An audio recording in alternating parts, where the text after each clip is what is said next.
Sangwa kaze nshuti banywanyi bacu turasubiye kuba mwiriwe canke mwaramutse bivanye naho muherereye kuri mwe mwese mwumviriza ibiganiro vyacu muherereye irya nino ku migabane y'amakungu ya kure abatwumviriza muherereye irya nino mu karere k'ibiyaga binini eka namwe mwese muriko mwumviriza ibiganiro vyacu muherereye irya nino ngaha mu gihugu cacu c'u Burundi turi kwigenekerezo rya 21 Nyakanga umwaka wa 2023 tukaba tugarutse kugira tubashitse ko amakuru akomeye cane avugwa irya nino ngaha mu gihugu cacu c'u Burundi. Amakuru akomeye cyane ahejeje kudushikira ko umusirikare azocungura Burundi umukuru w'igihugu nyene icubahiro General Major Evariste Ndayishimiye yamwise bihome mu gihe yari mu gihugu ca Somalia iyo yari yajanye n'abandi kugarukana amahoro muri ico gihugu.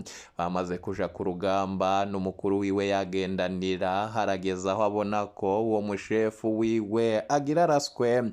Musanzwe muzi ko barya bihevye bo mu mirwi y'iterabwoba bakoresha uburyo bwose kugira babanze kwica intwaza ngabo zitwara abandi. Uyo muhari Shababu yariko akoresha inkoho imwe idahusha ishobora no kurasa insazi. Uwo mwansi nawe akaba yari mu giti yinyegeje. Hama Kaporari Nduwayo Jean Claude amaze kubona ko atakwa kibigira kugira ngo umushefu wiwe ntiyicwe yahengereye harya agira arekura urusoro aca henura uwo mushefu wiwe aca bariwe araswa. Ariko Imana ngo yarakinze ntaco yabaye keretse gukomereka mugabo barokoye umushefu. Iyo uwo mushefu apfa bisigura ko ikompanyi yose yari gushobora guca ineshwa kubera baba bayiciye intege. Mugabo yaremeye arigura umushefu. Na n'ubu Nduwayo ni umugabo ukomeye kandi nuba akiri ku rugamba. Murumva ko ari intwari ikomeye. Kuri ubu ngo niwe musirikare ukomeye cyane umukuru w'igihugu nyene icubahiro General Major Evariste Ndayishimiye yishingikirije. Yaramuhaye agashimwe kwigenekerezo rya mbere mu kakaro umwaka wa 2023. Ese yoba ari uri kuratevya ibikorwa vy'ikudeta canke umukuru w'igihugu afise akarwi gakomeye mu basoda? Eka tubanze dukurikirana amakuru twatohorejwe n'umumenyesha makuru wacu turaza kugaruka tubashitsa ko ayandi makuru akomeye cyane avuga irya nino ngaha mu gihugu cacu c'u Burundi. Ni mumwumvirize.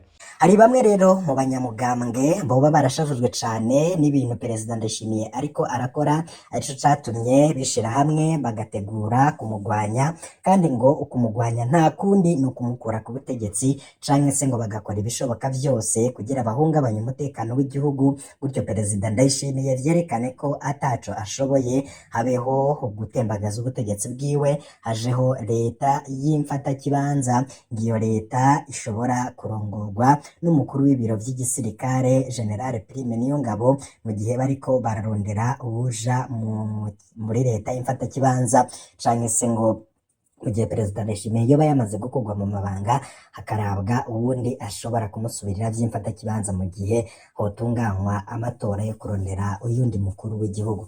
Ndabibutse ko ibi nanone vyari vyateguwe mu gihe hakurwa General Alain Guillaume Bunyoni.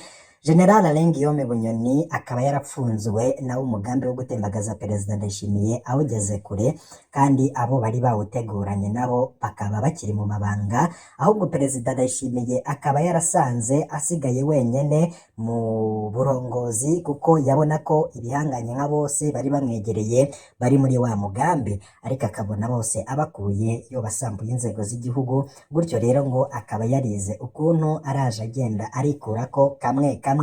Kuri ubu ngubu amatwi adusumira nuko dekre y'umukuru w'igihugu ibogoza mu mabanga umukuru w'ibiro vy'igisirikare General Prime Niyongabo. Umukuru w'igihugu yoba yaramaze kuyisinya ikaba iri mu biro vyiwe, ariko ibihangange n'ibicocoro vy'umugambwe CNDD-FDD bikamubwira ko agiye guta igihugu mu manga aramutse akuye mu mabanga umukuru w'ibiro vy'igisirikare General Prime Niyongabo, kandi ari we yarasigaye biboneka ko acunze ubutegetsi bwiwe. Gutyo rero ngo Prime Niyongabo nawe yamaze kumukurako amaboko, ibisigaye abarundi akaba ari ukubirindira, ariko ubwoba bukaba ari bwinshi cane. None vy'ukuri ni iki gituma umukuru w'igihugu amara iminsi irenga 10 hanze y'igihugu kandi mu gihugu bivugwa ko hariyo umutekano ata kindi kibazo gihari. Abakuru b'ibihugu nka bose bagiye barajana mu nama zitandukanye. Umukuru w'igihugu yari yagiyemwo, inama ya mbere yari yagiyemwo ni mu gihugu ca Cuba. Umukuru w'igihugu c'u Burundi Evariste Ndayishimiye akaba yaranahaye imibonano abaperezida bagiye batandukanye. Yarabonanye na perezida wa Cuba ariwe Miguel Mario Diaz Canel arongoye igihugu ca Cuba, bakaba barayaze ibitari bike, ariko abandi mu babikurikiranira hafi bakavuga ko perezida Ndayishimiye yoba ariko ararondera ubufasha bwo kumufasha guhangana n'ibihanganye ndetse mu vy'umutekano n'igisirikare, kuko abona ko atawe acizeye. Muri uwo mubonano rero ibinyamakuru vyegereye ubutegetsi bikaba vyaranditse ko yaganiriye ku bibazo vy'inyungu rusangi, nk'uko tubisanga ku rubuga rwa X rw'ibiro vy'umukuru w'igihugu. General Neva akaba yari yitavye iyo nama y'umuryango w'ibihugu vya G77 ugizwe n'ibihugu 134 biri mu nzira y'amajambere. Uwo muryango ukaba watanguye mu mwaka w'1996. Kuva rero ico gihe umukuru w'igihugu asohotse igihugu, nk'uko nabikubwiye, hari kw'igenekerezo ry'icumi z'ukwezi kw'icenda umwaka w'2023, perezida Ndayishimiye ntarasubira guhonyoza ikirenge ku butaka bw'u Burundi. Abarundi bakaba bafise ubwoba bibaza koko boba bafise umukuru w'igihugu canke igihugu coba caramaze kuja mu minwe y'uwundi muntu abarundi bataramenya, gutyo perezida Ndayishimiye akaba yaranse gutahuka. Ibi vyose rero birateye ubwoba cane, ariko nanone umukuru w'igihugu iyo nama yaje 77 iheze muri Cuba, aho umukuru w'igihugu aranaguka akagaruka mu Burundi, yaciye afata urugendo aja muri Leta Zunze Ubumwe za Amerika. Muri Leta Zunze Ubumwe za Amerika nayo akaba amazeyo igihe kitari gito. Ndayishimiye Evariste bikavugwa yuko ngo yoba yarahawe amakuru yuko umutekano waba utifashe neza, ibintu vyoba vyamaze kuyangara mu gihugu, gutyo bakamubwira ko yoba ararindiriye ibintu bikaja ku murongo. Ndakwibutse ko muri ico gihe ariho havuzwe ko habaye kudeta, mu gihe hongerezwa umutekano ku mboneshakure ni radiyo vy'igihugu RTNB, aho abasirikare isinzi barungitswe kuri iyo mboneshakure, ndetse hakazana n'imbwa zisaka. Abasirikare bavuye mu ikambi ijejwe gucungera umukuru w'igihugu bakaba barazanywe kuri iyo mboneshakure ni radiyo vy'igihugu, ariko nanone abahahora bakaba bari baje kugomborwa n'abo bashasha atawuzi uwatanze itegeko ry'uko baje kugomborwa, mu gihe umukuru w'igihugu atari mu gihugu, kandi umukuru w'igihugu ari we wenyene afise ubushobozi bwo gutanga itegeko kuri iyo kambi yejejwe gucungera umukuru w'igihugu,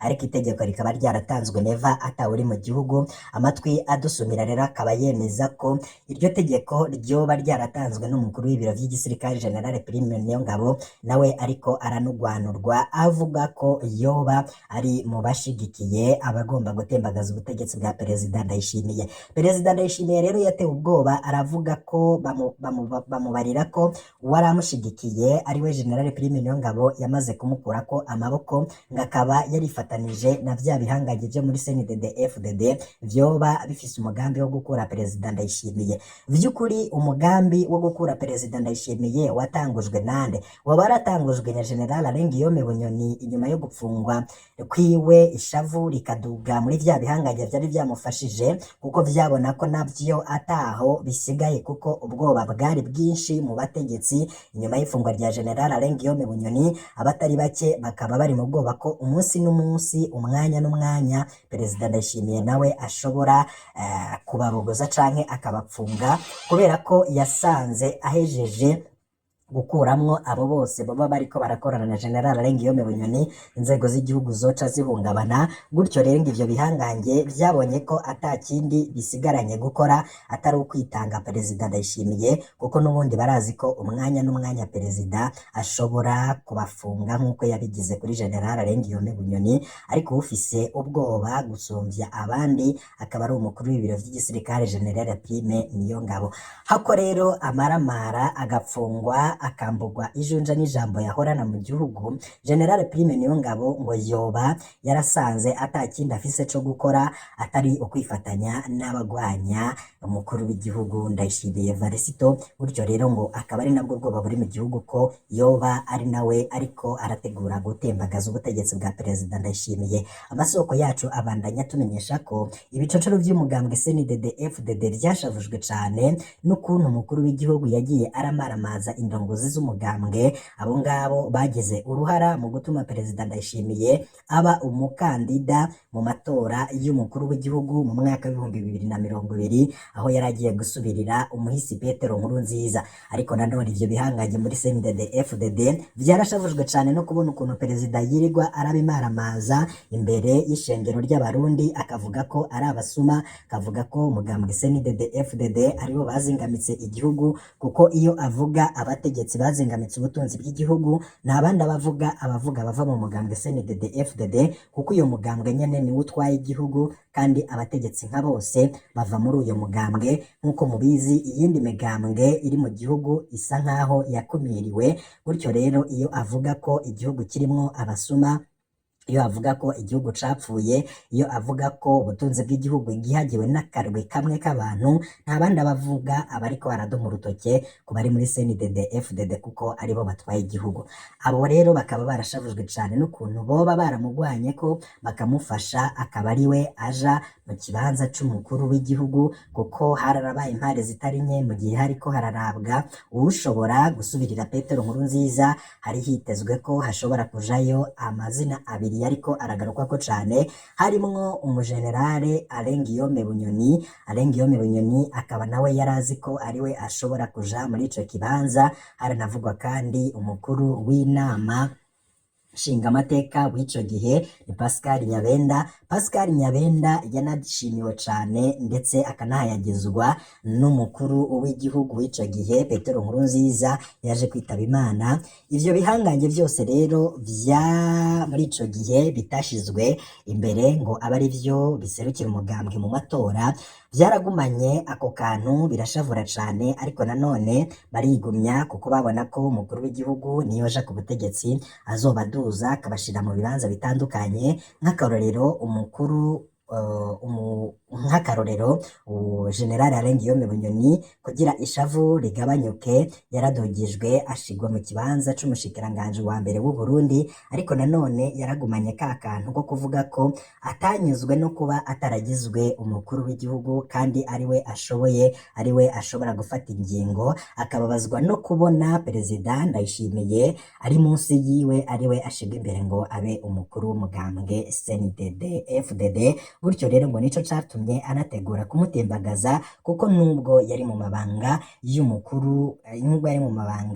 ya Premier Ministre atigeze anezerezwa n'ico kibanza, ahubwo yabandanije kuvuga ko ayipfuza ko yoja mu kibanza c'umukuru w'igihugu. Muribuka intambara ikomeye yabaye muri CNDD-FDD yo guterana amajambo, aho umugore wa Generale Alain Guillaume Bunyoni yaja mu rushengero akavuga ko Imana yamubwiye ko igiye kumuduza. Gutyo rero akaba yariko aravuga ko umukuru w'igihugu ashobora kuba umugabo wiwe ariwe Alain Guillaume Bunyoni. Muribuka amajambo yagiye akunda kuja aravugirwa mu mashengero, ivyavuzwe na Isidore Mbayahaga, ni Apotre Isidore Mbayahaga, bivugwa ko ari umukozi wa CNDD-FDD, akavuga imigani y'ibifyoti, akavuga ibintu vyinshi cane yagiye akunda kuvuga ko atabategetsi babiri bashobora kuja kwicara ku ntebe y'umwami, ngo hategerezwa kuba umwe canke undi akabanza agapfa uwundi akabona kuja muri ico kibanza.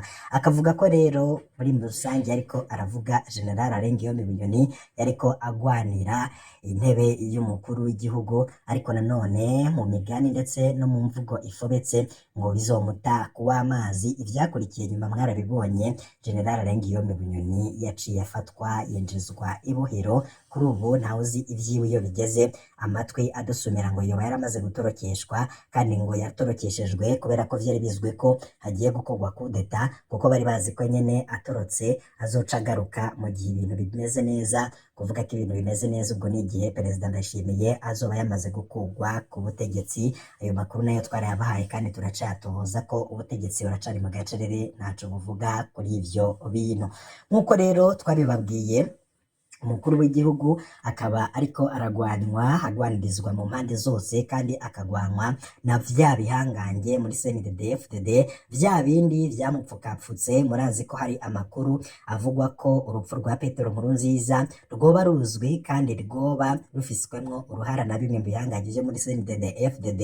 Gutyo rero hari amakuru yanyegejwe kugira bakingire ubutegetsi bwa perezida Ndayishimiye, ariko kubera ishavu ririko riraduga n'ivyo Neva ariko arakorera ivyo bihangange muri CNDD-FDD, ngo ibintu vyose vyoba bigiye kuja ahabona, amabanga yose akameneka, kuko perezida Ndayishimiye nyene nawe atabashije kubaha ivyo bari basezeranye. Gutyo rero akaba ariko arabamaramaza, agenda arabakura mu mabanga, agenda arabita ibisuma, agenda avuga ko ataco bafashije igihugu. Ivyo rero vyarabashavuje cane, ngari naco catumye bishira hamwe kugira ngo bamukure mu mabanga bamutembagaze, kuko babona ko inyungu zabo zibangamiwe, kandi ngo n'ivyari binyegeje vyose bikaba bishobora kuja habona umwanya n'umwanya. Ivy'urupfu rwa Nkurunziza ndetse n'ibindi bintu bikomeye cane vyoba binyegeje mu butegetsi bwa CNDD-FDD.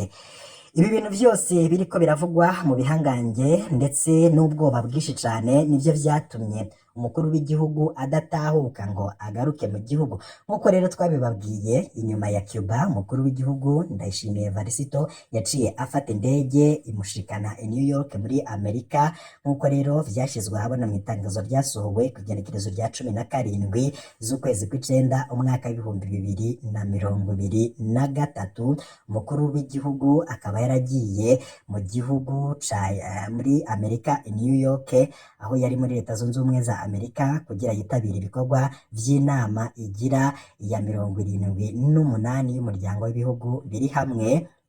Ivyo rero bikaba vyaribonekeje ko umukuru w'igihugu inama iheze ataciye agaruka mu gihugu. Muri urwo rugendo umukuru w'igihugu akaba yaraherekejwe n'umutambukanyi wiwe Angelina Ndayishimiye.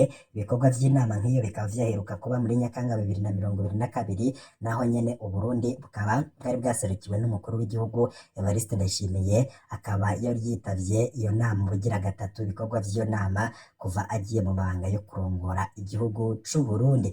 Izo ngendo za perezida Ndayishimiye zo zizanira iki Uburundi? Zaravuzweko cane, ariko nanone bamwe bati ntago ari ingendo gusa, umukuru w'igihugu ariko ararondera abamufasha mu vy'umutekano ndetse no kumukingira vya bihangange bivugwa ko vyamutembagaje. Amakuru yose ariko aravugwa mu bibazo vy'umutekano biriko biraba umukuru w'igihugu atari mu Burundi. Ariko nanone imbere yuko tubandanya nabo bateguye kudeta, tubanze tugaruke ku kuntu ishavu rya bino bihangange ryaduze kubera ivyo perezida Ndayishimiye agenda arabakorera. Ariko ngo umukuru w'umugambwe CNDD-FDD Reveriyano Ndikuriyo nawe yaboneyeho akaryo ko kuzenguruka igihugu cose agenda ariyerekana, ariyamamaza kugira azosubirire umukuru w'igihugu. Neva rero ngo ntazi ivyarimwo, mu gihe igihugu kiriko kirapangwa na Reveriyano Ndikuriyo, umwanya n'umwanya ashobora kwikangura igihugu kitakiri mu minwe yiwe, kiri mu minwe y'uwundi muntu. Muribuka inkuru twababwiye y'ukuntu Reveriyano Ndikuriyo akoranya abanyagihugu isaha 11 z'ubuca, umunsi umwe ngo Ndayishimiye akazokwikangura bamupapiye igihugu. Hari inkuru yavuzwe cane yashizwe ahabona, aho umukuru w'umugambwe CNDD-FDD avyura abanyagihugu mw'ijoro akaja kubakoresha inama, ariko ntawuzi ivyo aba ariko arababwira. Ariko ibirimwo vyose nivyo gusaba imbonerakure kumera amagabo zikarikanura, ntawuzi ikigiye kuba mu gihugu. Nivyo gusaba imbonerakure kongereza ibikorwa vyo gukizura, niya myimenyerezo y'igisirikare yama yahawe imbonerakure. Murazi ko twababwiye inkuru z'uko hoba hariko harategurwa akajagari mu gihugu kazotezwa kugira ngo abanyagihugu bikureko intwara ya perezida Ndayishimiye, kandi imbonerakure zikazaza mu b'imbere bazohimiriza abanyagihugu kuja kwiyamiriza ubutegetsi bwa perezida Ndayishimiye. Ayo ni amasoko yacu yo muri CNDD-FDD yatubwiye ivyo bintu, tuzobigaruka ku makuru yacu yo hanyuma. Ariko nanone ku mwihwezo wa bamwe kuri zino nama zigirishwa na Reveriyano Ndikuriyo mw'ijoro, umwihwezo umwe mu bakurikiranira hafi vya politike y'u Burundi yavuze ati ndazi ko abarundi mu mitumba basanzwe bazinduka cane bakaja ku mirima ariko icigwa hano ni ikindi ivyo bituma nyene Reveriyano Ndikuriyo agirisha amanama mw'ijoro n'ibindi bitari ivyo kuja ku mirimo yabo ya misi yose bisigura ko Ndikuriyo ari we ari ku kivi kandi ko ashoboye gukoresha abanyagihugu ivyo ashatse niwe kandi ariko ariyegereza abanyagihugu mu ngendo ariko arakora mu mazone yose y'igihugu ubu Reveriyano Ndikuriyo niwe bavyina nk'umurongozi mwiza afise amabanga atanga yubaka ibibuga vyitirirwa Nkurunziza nk'uri mw'iragi yerekana ko ataco atinya mu gukoresha imvugo ikarishe ihamagarira gukuramwo abakeba afata iya mbere mu nyigisho zibutsa indyane z'amoko akaboneka nk'uwuhagarariye canke nk'uwagwaniye ubwoko bwiwe agabisha umwanya wose ko ba bandi ataho baroye aboneka ko ari we agavye kurwanya abansi kandi ko atagira ikinya co kwica ariko abantu bagatangazwa no kubona ko na Hussein Rajab Yarinda atigeze aririmbwa ndetse atigeze aririmbwa Nkurunziza akiriko ivyo bikerekana ko ari akagaye gakomeye kuri Perezida Ndayishimiye ariko uyu ayaduhaye iyo ntahe ati naciye ubwenge hatwara abagaza mu gihe ciwe sinigeze numva abarundi baririmba Emile Mworoha yatwara umugambwe Uprona wari ku butegetsi ku ntwaro ya Perezida Buyoya sinigeze numva abanyagihugu bavyina imbere bararonyeretse Nikora Mayugi canke Ruka Rukingama bakuranywe kurongora Uprona ku ntwaro ya Perezida ntibantunganya sinigeze numva abanyagihugu bavyina Yohani Minani yatwara Frodebu ku ntwaro ya Perezida Ndayizeye sinigeze numva abanyagihugu bavyina Yohani Minani yatwara Frodebu ku ntwaro ya Perezida Nkurunziza sinigeze numva abanyagihugu bavyina Hussein Rajabu Jeremia Ngendakumana canke se Pascal Nyabenda batwara FCNDD FTD uwaririmbwe mu mwaka wa nyuma wa Nkurunziza yabaye Evariste Ndayishimiye kuko yari yamaze kuba uzosubirira Nkurunziza ariko nanone abantu bakaba badatahura igituma bariko baravyina umukuru w'umugambwe mu gihe umukuru w'igihugu ariho bakavyina Reveriyano Ndikuriyo ariko nanone bamwe bati ibintu biriko birabera muri CNDD FDD si vy'uno munsi abagumyabanga bamaze kwicwa gupfungwa guhunga no kwirukanwa mu mugambwe kubera indyane zidahera zama mu mugambwe CNDD FDD ni benshi cane ariko dufatiye nk'akarorero kuri amwe mu mazina bikaba ari akamaramaza Hussein Rajab yakuwe yongera agapfungwa mu mwaka w'2007 yagirizwa guhungabanya umutekano w'igihugu ico gihe abashinga amateka 22 bari bashigikiye Rajabu barirukanywe Manase Nzobonimpa yahunze kubera iterabwoba yakorewe ariko ashira habona ubusuma bw'amahera agenewe kugura amakaye yo guha abanyeshure mu mwaka wa 2015 ho kabaye akamaramaza umugambwe watakaje abantu benshi bivuye kuri uko kutumvikana ko Nkurunziza yosubira guserukira umugambwe mu matora ico gihe harirukanywe benshi abandi barahunga muri abo hakaba twovuga nka Colonel Jeremy Ngendakumana yahora ari umukuru w'umugambwe Onesime Nduwimana yari umuvugizi w'umugambwe Pio Navyo hanyuma yari umukuru w'inama nshingamateka Dr Gervais Rufyikiri yari icegera c'umukuru w'igihugu Colonel Leonidas Hatungimana yari umuvugizi w'umukuru w'igihugu Moise Bucumi yari ministre n'abandi benshi harimwo n'ababuramatari ba Mustaneri eka uwo wese yavuga ko Nkurunziza yobisa abandi ku ntebe y'umukuru w'igihugu yaca akorerwa ko iruhande y'abasivile hari abasoda n'abapolisi bakuru bakomoka kuri CNDD FDD bahunze abandi barafungwa abo twavuga nka Lieutenant General Guillaume Nabindika yarahunze General Major Niyombare yaburiwe irengero General Major Juvenal Niyongeko batazira Kiroho arapfunzwe General Major Leonard Ngendakumana yarahunze General Major Zenon Ndabaneze arapfunzwe General de Brigade Prime Ngowe n'ubusa arapfunzwe General Major Jeremy Biranyibagira batazira nyenyenye yarahavuye afatirwa muri Tanzania 2017 aca aricwa. General Adolphe Nshimirimana nawe yapfuye arashwe biturutse kuri ico kibazo catewe n'amatati ya 2015. No mu nyuma hari abagumyabanga bagiye barapfungwa abandi baranyuruzwa nka Honorable Hafsa Mosi yahoze ari umuvugizi w'umukuru w'igihugu yarashwe 2016 mu Rwizatunga. Leopold yavugwa ko yegereye Rajabu yanyurujwe. Hari na Koloneli Miruho Jean Baptiste Batazira Mirose afunzwe, Koloneli Bahati Nestor Batazira Sadepa afunzwe, Majoro Muporo n'abandi benshi cyane. None raba none munsi izo njyane no rutavanako muri CNDD-FDD hagezweho ivya Perezida Ndayishimiye nawe ashobora gukurwa ku butegetsi umwanya n'umwanya, mbere bamwe bakanavuga ko vyaheze ahubwo bategereje ko ivyo bintu bija mu ngiro. Atagikozwe rero ngo habe umwumvikano, ibintu bishobora kuba nabi cyane, kandi ngo uwupfa azopfa, ariko nanone abazohunga abagiye kwicwa ngo ntabwo bazoba bake. Ivyo bintu bikaba bikomeye cyane. Mu minsi iza tuzogaruka kwishavu rya bamwe mu bihanganye muri CNDD-FDD, ariko cyane tuze kugaruka kuwahora ari umwizigirwa Petero Nkurunziza Pascal Nyabenda yatewe ishoti n'umukuru w'igihugu Ndayishimiye Varisito akamwigiza kure cyane ya politike, kandi Perezida Nkurunziza yavuga ko umukuru w'umugambwe CNDD-FDD atigeze ahemuka ngo ari Pascal Nyabenda. Iryo jambo Perezida Ndayishimiye yavuze, iryo jambo Perezida Petero Nkurunziza yavuze rikaba ryarashizwe hadata, kuko ari ikintu gikomeye cyane yari ashaka kuvuga, ariko kuri ubu akaba yarigijwe inyuma cyane. Ivyo bapfa na Perezida Ndayishimiye tuzobigaruka ko, ariko nanone umwanya n'umwanya nk'uko twabibabwiye kandi namwebwe mwavyiyumviye,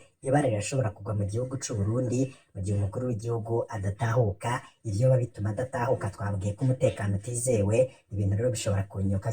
Eka tubakengurukire inshuti banywanyi twabanye mu ibiganiro vyo kwigenekerezo rya 21 Nyakanga umwaka wa 2023. Tubakengurukire cyane mwe mwese mwajeje gufyonda sabone, kuba tarabikora ndabasabe kumanuka munsi y'video muraba handitse ijambo sabone mu fyondeko, muraca mubona hari akazogira naho nyene mu fyondeko. Hama tuje turabana amakuru n'ibiganiro tubashitsa ku munsi ntimuje kure.